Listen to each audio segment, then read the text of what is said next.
नमस्कार मित्र, स्वागत करते हैं हम आपका अपने चैनल जेवी डिवोशनल में। पिछला एपिसोड में हम लोगों ने देखा कि किस प्रकार से शनि देव के ग्रहण से रक्षा करने के लिए स्वयं महादेव को वहां प्रस्तुत होना पड़ा। महादेव ने शनि देव को कई बार बारंबार रोका कि शनि देव अपने इस ग्रहण को रोको, लेकिन कहीं ना कहीं वो माता के ऊपर किए गए आघात से इतने ज्यादा आहत हो चुके थे कि उनको कुछ और समझ में ही नहीं आ रहा था, या यूं कह लें कि वो केवल और केवल अपना सारी ऊर्जा सूर्यदेव को ग्रहण लगाने में ही व्यर्थ कर। शनि देव को अपने आप पे ही कंट्रोल नहीं था।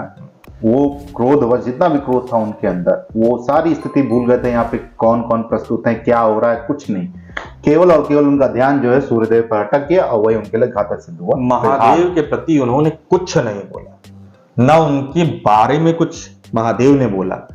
अभी महादेव भी सिचुएशन समझ पा रहे थे, लेकिन हमने देखा कि हमेशा जैसे कि माता उनके लिए एक गुरु का कार्य करती है, गुरु प्रधान है उनकी, तो अभी भी माता वही कर्तव्य निर्वाह कर रही है और अपने पुत्र को उस गिल्ट से निकालने में पूरा प्रयत्न कर रही है। तो क्या है एपिसोड में, शुरू करते हैं। Episode number 57 part 2।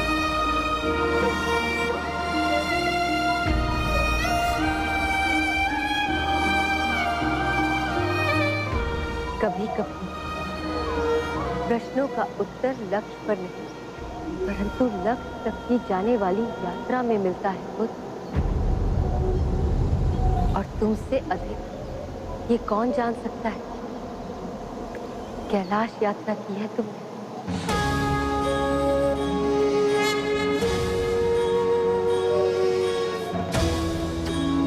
चिंतन हो गया, 2 पॉइंट मिल गया। समझ क्या मतलब, मुझे मेरे प्रश्नों का उत्तर मिल गया।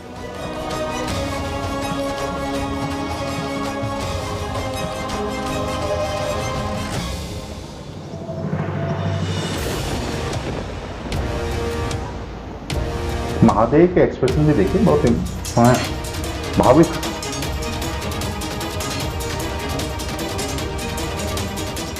आप कौन है महादेव? तो मैं समझूंगा कि आपका प्रयोजन असफल रहा, कि इस रीजन के पीछे कोई भावी योजना थी ही नहीं। मेरे पुत्र के प्राण अकारण गए। यदि आप मौन है महादेव, तो इस सभा का औचित्य है ही कहां? आज्ञा दीजिए।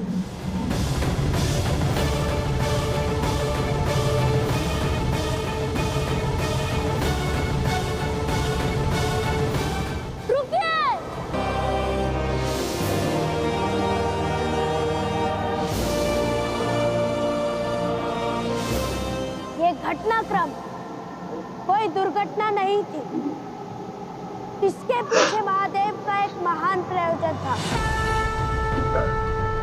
समझ गए?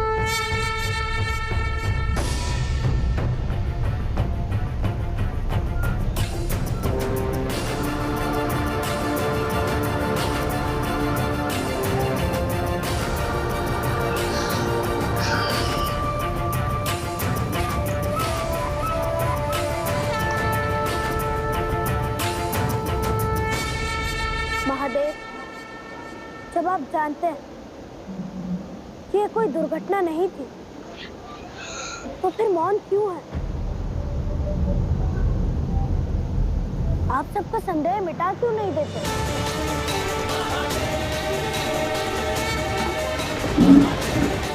क्योंकि यह अवसर मेरे स्पष्टीकरण देने का नहीं है शनि। दोष तुमने लिया है तो स्पष्टीकरण भी तुम ही दो। यह अवसर उसका है जिसने प्रयोजन का आधार समझा। वाह, अर्थात तुम। वाह वाह वाह वाह वाह वाह वाह वाह। छाया मार, इसलिए तुम ही इन सब का संदेह मिटाओगे। रविपुत्रं यमाग्रजं छाया मार्तंड संभूतं नमस्काराय शनिशं।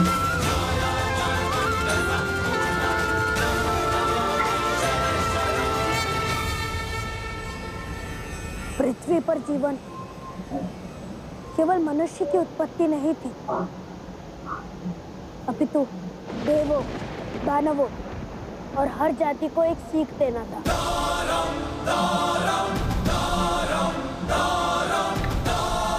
हमारे सामने आने वाली प्रत्येक बाधा के पीछे एक प्रयोजन होता है। यम की मृत्यु के पीछे भी एक प्रयोजन था।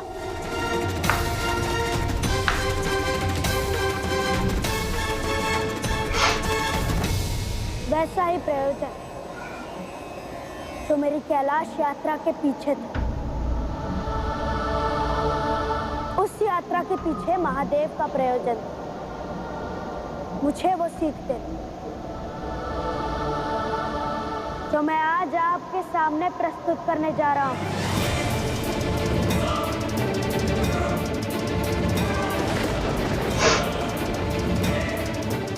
पहली सीख कि हर प्रारंभ छोटे पगों से होता है। आधार से प्रारंभ करके ही तो शिखर तक जा सकता है।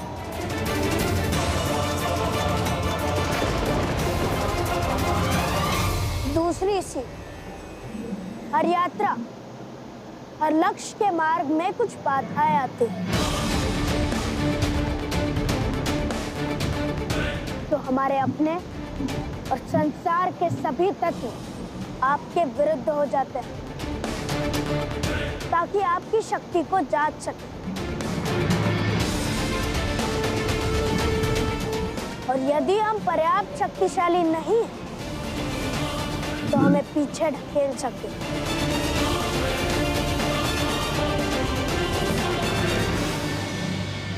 और यदि हमारा उद्देश्य महान और प्रयत्न अथक, तो स्वयं विष्णु हमें मार्ग दिखाते हैं। यात्री लक्ष्य तक पहुंचेगा या नहीं, ये उसकी यात्रा नहीं, उसका मार्ग निर्धारित करता है। और जब प्रश्न मार्ग के चयन का, तो उत्तर चलकर मिलता है, पूछ कर नहीं। और यात्रा पूरी करने पर हमें मिलते हैं महादेव। आत्मा का मिलन होता है परमात्मा से।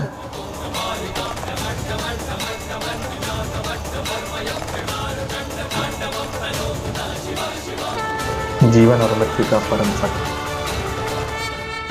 आत्मा बनी परमात्मा। और जो यात्रा पूर्ण नहीं कर पाए, उन्हें उसका प्रारंभ फिर से करना होगा, बार बार, जब तक वो अपना लक्ष्य नहीं पा लेते। यही सीख है पृथ्वी लोक के सृजन का आधारभूत कारक। इसलिए पृथ्वी मृत्यु लोक के नाम से भी जानी जाएगी। मृत्यु लोक, क्या बात। पर सबको अपना जीवन माता की कोख से प्रारंभ करना होगा। हर बार मृत्यु का आहार बनना होगा। जब तक हम मोक्ष नहीं पा लेते और परमात्मा से एकाकार नहीं हो जाते।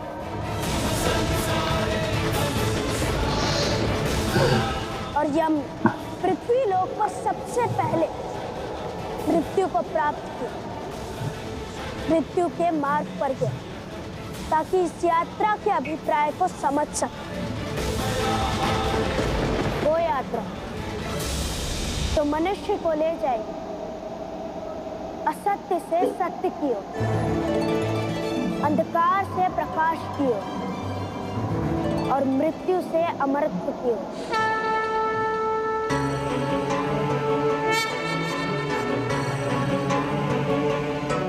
अस्तो मा सद्गमन, तमसो मा ज्योतिर्गमय, तमसो मा ज्योतिर्गमय।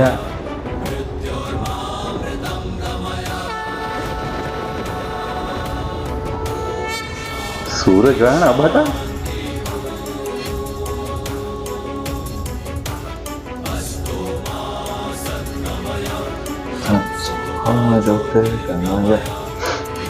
मृत्यु और माँ अमृतम गमन।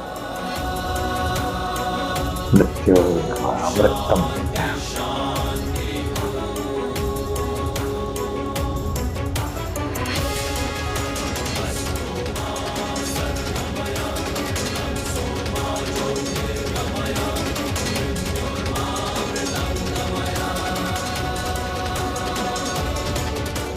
अपनी यात्रा पूर्ण की महादेव, अब इसका जीवन लौटा दीजिए। शरण शरण। कहा जाता है जब किसी व्यक्ति की मृत्यु होती है तो उसके सामने से उसके जीवन की पूरी यात्रा यूं निकलती एकदम सहज रूप से, और कहीं ना कहीं उसमें जो उसके द्वारा की गई गलतियां होती हैं वो उसके सामने हाईलाइट होकर निकलती हैं। अभी तो हम मृत्यु मार्ग पे गए नहीं, भगवान ना करे इतनी जल्दी जाना पड़े, लेकिन जाना सबको। तो कहा जाता है कि जो आपके बुरे कर्म होते हैं उनसे बचने के लिए महादेव का एक बहुत ही अच्छा और प्यारा मंत्र है।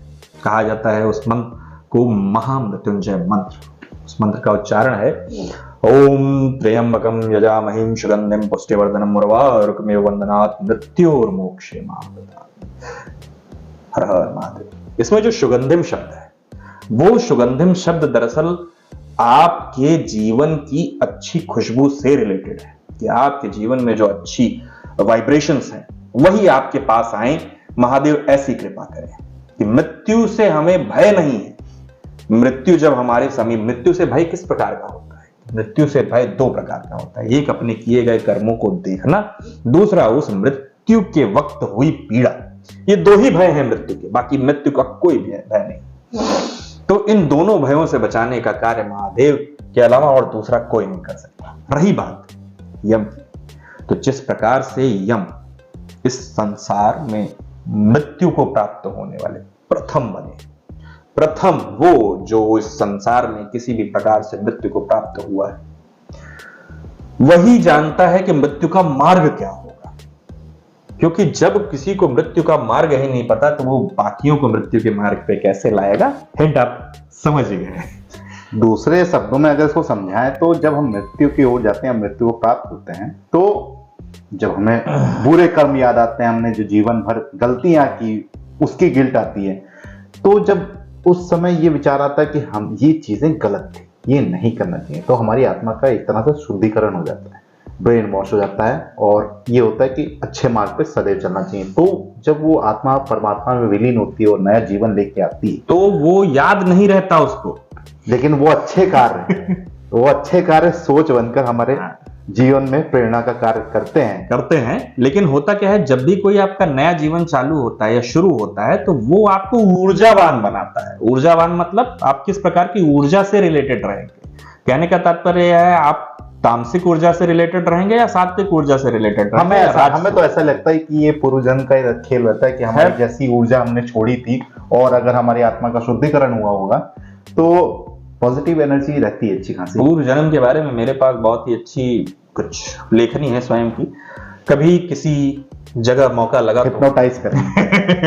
खैर बहुत गहन बात हो गई। फिलहाल ये एपिसोड हम यहीं समाप्त करेंगे। शीघ्र ही लौटेंगे एक और नए एपिसोड के साथ। तब तक के लिए राधे राधे।